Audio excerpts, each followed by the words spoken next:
you can see, I'm trying to pull this down in a line that's very efficient, kind of a straight movement, and kind of holding it right here. And you can see my hands are so relaxed, and the weight is really on the outside of my hand, sort of near my pinkies, and I'm kind of holding it down there with my back. I was told that you have to begin this exercise the right way. So in other words, if you don't feel your back pulling immediately and you don't feel this part of the body, it means you're not engaged. So what you do is extend your arms again, try to relax the hands at the top, and try to refocus, because once you start off the exercise pulling with the lats, you'll find that the lats are engaged throughout the whole movement.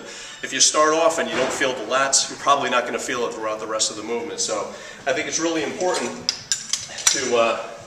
to kind of get that part of the body engaged from the beginning. And I think that that's the art of bodybuilding. It's trying to incorporate the mind with the body instead of just approaching this and attacking it.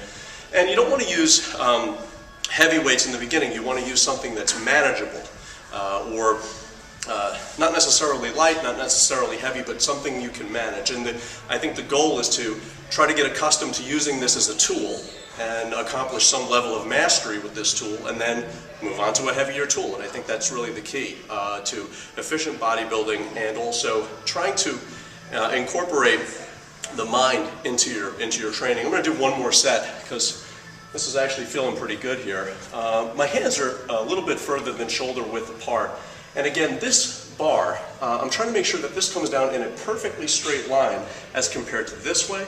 And so the only way to do that is really kind of to sit at the back of the seat and then keep my chest up, right? And so that this bar can come straight down. If I don't do this, I'm going to wind up pulling. I'll show you how to do it the wrong way. How's that? Like this. Okay, you can see my whole body straining.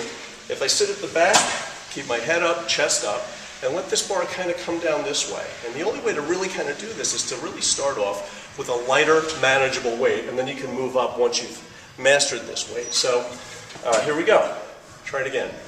The first part's really a two-part movement, if you want to think of it. The first part is pulling down like this, right? So now my lats are engaged, and then I begin to pull down toward my chin, as compared to that, right? So the two-part movement. Try to bring the weight down like this, okay? So my arms are still straight, back is engaged, and then I pull.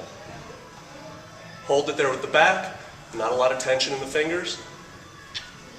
Release. Part one, locking it down there. See, it's an exercise in itself.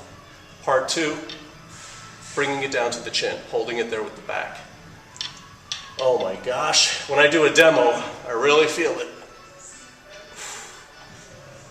Combination of concentration and letting the weights kind of sink into that body part that you're trying to affect. I think that's the key to efficient bodybuilding, and also a way to not injure yourself. Kind of get accustomed to it, let the weights sink into the body, and that's really bodybuilding. And once you really get used to this, you can let it become a more fluid movement, and you're really completing that two-part exercise, and it looks like one. See? It looks like one. But in the beginning, if you're just starting out, you want to pull down 1, 2. 1, 2. Don't worry if everybody else in the gym is wondering what you're doing. You know what you're doing.